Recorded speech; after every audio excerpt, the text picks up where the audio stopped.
Welcome to the Power of Peacefulness podcast. We're all about bringing peace into your life. If you like this podcast, do me a favor, give it a thumbs up. And if you need some extra help, go ahead and download my free resource. You can find that at SharonMcLaughlinMD/workbook. It's a workbook all about peacefulness. So if you need some peace in your life, try the workbook. All right, let's get started. Hey, everybody. Today we have Dr. Beverly Joyce with us. She is a Johns Hopkins trained board-certified OBGYN. She's a menopause specialist. She's also a physician coach and definitely an avid golfer. You have to enjoy life, so make sure you have a hobby that you enjoy doing. And for Beverly, it's going out, doing some golfing, meeting with other people. She's also married and she has 2 adult children. I asked Beverly to come on today because things that I was seeing, we had done a prior podcast, and one of the questions that came up was other people's expectations. How do you deal with the expectations of others? So this is what we'll be talking about today, how the expectations of others can lead to distorted mindset, also misalignment with our core values and our true self. Sometimes I think we know what we want, but then trying to convince others, and if they're not aligned with us, like if they don't not in agreement, then we step back and maybe there's some self-esteem issues and we question what's going on. So, Beverly, thank you so much for being here today. I appreciate you taking the time to meet with us. Thank you, Sharon. It's a pleasure to be here. And expectations is certainly something that I've dealt with. So I'm happy to chat about it with you. The target audience here is a lot of women physicians, also women in general come and they listen to this podcast. So what's some advice that you could give to them as far as expectations, like maybe something that you've dealt with, perhaps struggled with, and now you help other women with this as well? Well, I have a whole story on my burnout, which is in your book behind you. But I think it all starts when we are in school. So, a lot of women physicians in particular are kind of thinking, I want to be a doctor from the time they're, 6 or 10 years old. And so they follow that track and it's kind of laid out for you. And you don't really have to think about what direction you're going. Those are just the expectations of the process. And then you get into parental expectations, professors, and then you just get it ingrained in yourself. It's like, okay, well, this is what I'm meant to do. And, the goal is to become a doctor. And then once I'm a doctor, then I'm going to become, a professor, or I'm going to, move up the ladder of leadership. And you kind of lose yourself. So I think what we were talking about was how those expectations kind of lead to you losing yourself. And I think it's really easy to kind of just follow what we've been expected to do and then internalize the expectation. So can you give us some tips? I think like what I hear you saying here is, I know myself when I was stepping away from medicine, I felt like I lost my identity because being a doctor was my identity. And that's who I was. And even the job that I'm doing today requires me to be a physician. I'm no longer seeing patients one-on-one like I used to do that. So let's talk about some tips. We were speaking before on this podcast, before the podcast started, and you had mentioned self-awareness, like it starts with self-awareness. Could you talk a little about that? And also like the should statements, you were mentioning that as well. Yeah, absolutely. Excuse me, absolutely. Because I think as we get sort of on that track, that sort of rat race and treadmill of where we're going, it just seems to be a straight line. And we start to just tell ourselves, this is what I'm meant to do. This is what I should be doing. And then you get into that mindset thing. It's like, well, I should be enjoying this because this is what I signed up for. This is what I trained to do. This is what I've spent 12 years of my life, getting to the point. And so you start to kind of question yourself. It's like, well, should I be doing this? Am I really happy? And then that's where you get into that kind of misalignment. It's like, well, I want to be helping people, but I'm not happy in what I'm doing. I feel like I want to have a purpose in life, but this isn't it because I'm just working for this, what I call big box medicine, where you're on a production track and you have productivity metrics and all that stuff. And you do kind of lose yourself and really what you are all about. So in terms of the tips, I think really trying to start to recognize that something's off. So I think the first thing people will feel is really something in their body, that something's off, and they may not be able to put a finger on it. But when you start to think about that and really dive down into it, you'll recognize it's like, okay, well, I'm not really living my values. And then you have to start thinking about, okay, well, what are my choices? Where do I go from here? Um, and that's where having an open and a growth mindset will really come into play for people. Speaking about growth mindset, could we just cover that a little bit? I think it's straightforward, but Carol Dweck, I believe, did a lot of work on this. Could you talk about the two different mindsets? Yeah, so that's an awesome book for people who want to read about mindset. A fixed mindset is where you feel like you don't have any choices, where you just think you're going down the one path and there's nothing else for you. And you really limit yourself when you're in that sort of mindset, as opposed to a growth mindset where your mind is a little more flexible. You're thinking about all the options that might be out there. And I think for physicians, we get really fixed because we think being a doctor means one thing. It's the only thing I'm trained to do. Whereas you and I know there's a lot of physicians who can do entrepreneurial things. They can go and do travel stuff. They can go and do real estate. I mean, there are all kinds of things that as physicians we can learn because we are excellent at learning. And we tend to get a little bit stuck though, because we don't really think outside the box. So that's the fixed versus growth mindset. We're speaking to women physicians, but also women in general, right? Like you can have a corporate job and you identify with this. So walking away when it's been your whole life, or a great part of your life, it's hard. What advice would you give as far as if people want to change, where they can start looking to make some changes with career? Yeah, I mean, the first thing I always recommend is networking. So LinkedIn is a perfect place to get to know people who are in fields that maybe you are just interested in, but you don't know anything about. And, being a little bit open-minded, and also courageous to kind of reach out to people that you don't know and ask them to just have a conversation. Following companies that you're interested in, going to conferences, like there's Seek, which is non-clinical careers for physicians, um, joining Facebook groups with other women physicians who are doing things that you maybe want to do or are interested in doing, signing up for classes. I had never written for publication, but I wrote a book and, I signed up for a course that taught me kind of how to write a book. Currently, I'm working on putting together a class for midlife women, which will include menopause. So, thinking about things that maybe you're a little bit interested in doing but haven't done before is really key. All right. What about like when you start questioning yourself? What tips would you give as far as wanting to feel more aligned with their like true self core values?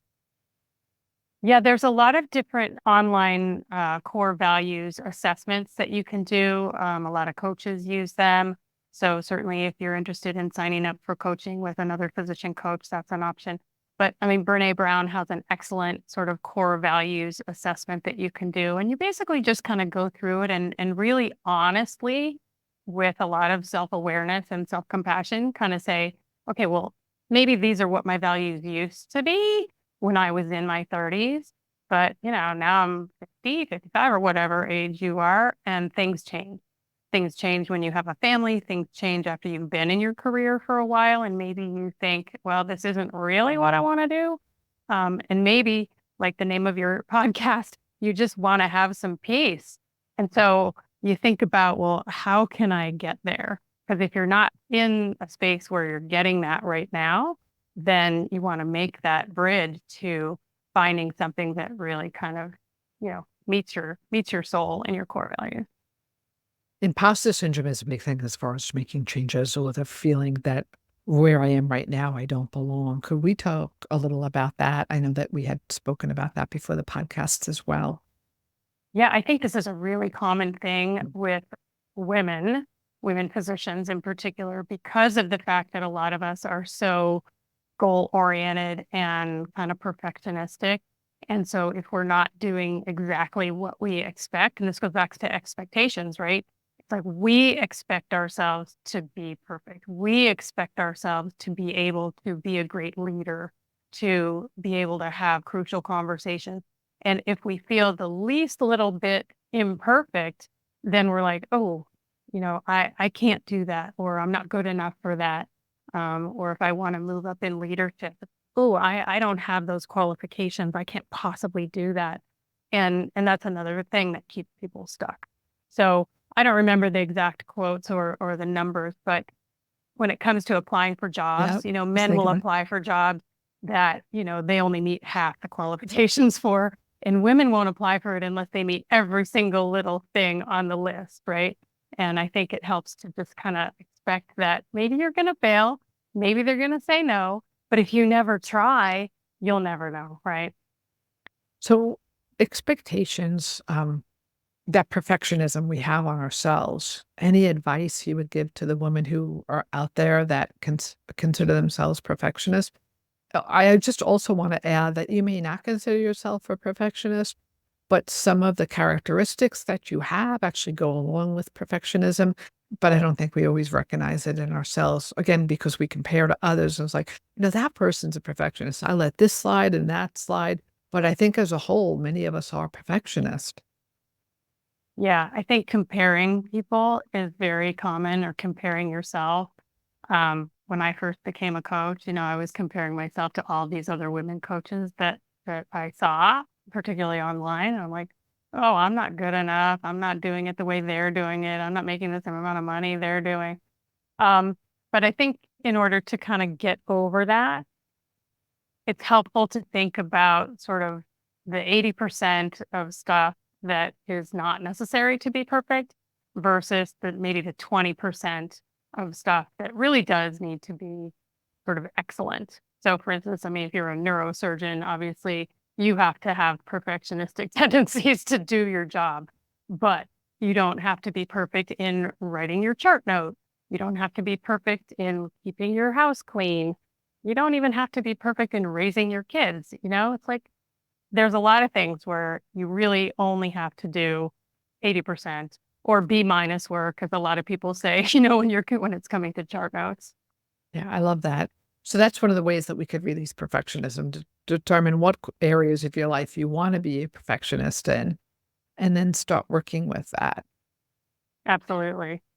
All right. What about self compassion? Where does this fall into place? Oh gosh, pretty much everywhere. Agree. Totally agreed. We're so hard on ourselves. Yeah. Yeah, yeah. I think a lot of times if you think about whatever situation you're in, like what would you say to your best friend? Because we're so hard on ourselves, and we just come down on ourselves in so many ways. And that kind of ties in with the perfectionism. But you wouldn't call yourself an idiot. You wouldn't say, "Oh, why did you do it that way?" Or those kinds of things. You would never say that to a friend. So if you think about sort of those comments that you say, like your inner critic, what your inner critic is saying to you, and recognize that that is really not very nice. So we need to be nicer to ourselves. And that's kind of the whole self-compassion thing. So if you did something wrong, if you made a mistake, really just treating yourself like you would your best friend. Bradley, I want to bring this back to we started off with the shoulds, the expectations. We have expectations of ourselves. We also say to ourselves, you should do this, you should do that.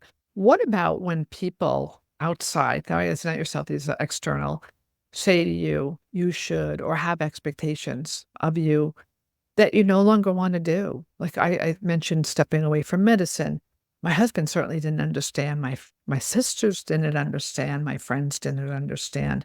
What advice would you give to a woman listening out there that that is hearing it from other people? Like you should do this, you should do that, even though you know in your heart this is no longer something you want to do. Yeah, I think it's having the courage to say to them, listen, this is not in alignment with what I want anymore. And it was, right? Like the husband, it's like, okay, you need to explain, I really don't feel like this is still my calling or my passion. And I want to feel happier in what I'm doing. So I'm going to do something else. And you have to believe it. right? I think a lot of times just telling yourself those things will allow you to then start verbalizing it to other people. Because initially, I think all that fear is inside of us and we're afraid to even admit it to ourselves. But then once we do, then we can sort of share that with other people and explain, kind of in an elevator statement sort of thing. This is what I want to do now. That's why I think it's so important to tie in that imposter syndrome, which we spoke about, having self-compassion. You're not going to do this right if you're making a change. Change is hard. Right. But if you're not happy with the status quo where you are right now, then everybody has to change. So it's been great. I want to hear about your book. Tell us about your book. Yeah. So this is my book. It's going to show backwards on the video, but it's called The Birth of Joy, a female physician's healing journey through childhood trauma, midlife burnout, and the rediscovery of passion and purpose. So, as I mentioned, I never had the sort of inclination to write a book, but what happened was I started sort of doing some journaling, particularly around my mother's death. She died in 2018. We were estranged at the time, and I really wanted to kind of work through some of the feelings of that. And so started to write down some stories that I remembered from childhood and recognized some of the trauma, little t trauma, as it were, that I had experienced being an only child of divorce. She had tried to commit suicide at least once. And there was a lot of shit that went down. Hopefully I can say that on your podcast. Sorry. And so I was in therapy. I had a therapist and I was dealing with some of that, but the writing was really kind of what helped me the most. And as I had put some of these stories down on paper, I realized, this could potentially help other people to recognize, particularly women physicians, but other women professionals who come with a lot of the same baggage, not the exact same stuff, but a lot of the same mental baggage. And so I started to write it. And then I sort of described my transition through my burnout, which meant giving up OB and, telling myself, well, I should be happy doing OB because that's what I trained for. That's what I wanted to do. I should be happy with my family and living the way I'm living, being on call 24/7, 365 days a year. Yeah, why aren't I happy doing that? Well, because it kind of took a toll on me. So I went through the process, of leaving OB, and that was hard. It was a huge change. And then I made some leaps of faith and I became a coach and I trained in a stress management technique called heart math. Maybe you're familiar with that. And then I decided to do the menopause certification because during my burnout, I was also going through menopause, which I didn't even recognize being an OBGYN. It was ridiculous. And so the book came together and it's published and it's out there on Amazon. And hopefully people will get some benefit from it. I do want to add an added question. You mentioned menopause. The hormonal changes probably does set people up for burnout, although they don't recognize it. I think a lot of people going through burnout don't recognize it, just feel tired. They feel something is off. But I know myself, I had been through burnout a couple of times, once with the plastic surgery, and then later on working as a corporate job. Like I felt like that brain fog, things just didn't make sense to me. My memory was a little off. I actually, I had taken a statin at the time because I had high cholesterol and thought it was the cholesterol med. So I actually took myself off of that and still had like the brain fog and stuff. And then in retrospect, I think this is all due to menopause, but I didn't recognize it. And I think one of the things that we can do is helpfully maybe instruct or educate the employers because they had no idea. They just saw like there was a rapid change. And I was like, well, why is there a rapid change in my performance? I'm not on drugs. I'm not going through a divorce. Like, why was there such a difference? And looking back, I do think that it was all menopause related. I was totally lost. I had no idea. I didn't know what the cause was. So thank you for helping others with menopause. I appreciate it. Well, I see a lot of this in my patients, but what's so disturbing to me is that as physicians, particularly OBGYN physicians, oh my God, I had like zero training in menopause except like, okay, HRT is good, HRT is bad. It's like one or the other. And hot flashes and night sweats are the only symptoms that menopause causes. So I wasn't having hot flashes and night sweats because I was on the birth control pill. but I was having anxiety. I was having palpitations. I was having this memory stuff. I thought I had early Alzheimer's. Yep. Honestly, and I didn't see it until retrospectively either, after I had already gone through giving up OB and learning stress management. And those were all good things, obviously, and I wouldn't take it back. But I wish I had known at the time. And so that is why I did the menopause training. And that is what I spend a lot of my day job doing. And I love it because it's educating people. And I would love to be able to educate our physicians as well who practice in all fields, because menopause symptoms come in all flavors, and it impacts on cardiologists, on psychiatrists, on internal medicine people. I mean, the weight gain. I mean, you could spend another whole podcast on the weight issue of menopause, brain fog, everything, joints, muscle pain, you name it. I also felt my anxiety got worse during that time as well. And I had been at a job at that point for like 7.5 years, and things that were just so routine and common, I was messing up on. So yeah, I'm glad we're speaking about this and the changes that can occur with our cognitive function. I think I'm pretty much back to baseline again, which is good. It does get better because neuroplasticity. So, the areas that are affected by memory and cognition and executive function, there's other parts of your brain then that kind of hop in and help you out. You have a resource on your website. It is called 10 Tips to Mastering Midlife as a Woman Physician. Tell us about the resource. It's just something I put together because I felt like there were a lot of missing pieces that people didn't really understand. It covers mostly some mindset stuff, things that we've spoken about already today, and also a little bit about the whole menopause transition. So, it's just kind of a snippet that people might kind of wet their whistle to read. All right. And your website is drjoycoaching.net. So it's drjoy coaching.net. And they can find the resource on your website? Yes. Perfect. Also, Beverly, if people want to see you on social media or anywhere else, how would they reach out to you to work with you? So I'm on LinkedIn. I spend a lot of time there. I do some articles and some posts periodically there. I'm in a lot of different Facebook groups, and I try to make myself present. On Facebook, I'm Beverly Joyce. On LinkedIn, I'm Beverly Joyce MD. And on Instagram, which I don't do very often, I'm Dr. Joy Coaching.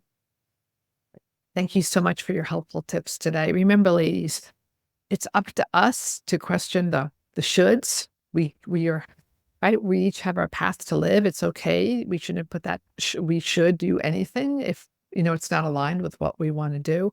And then certainly dealing with the external, you should do this or you should do that. Really some great tips today. Thank you so much for helping others, Beverly.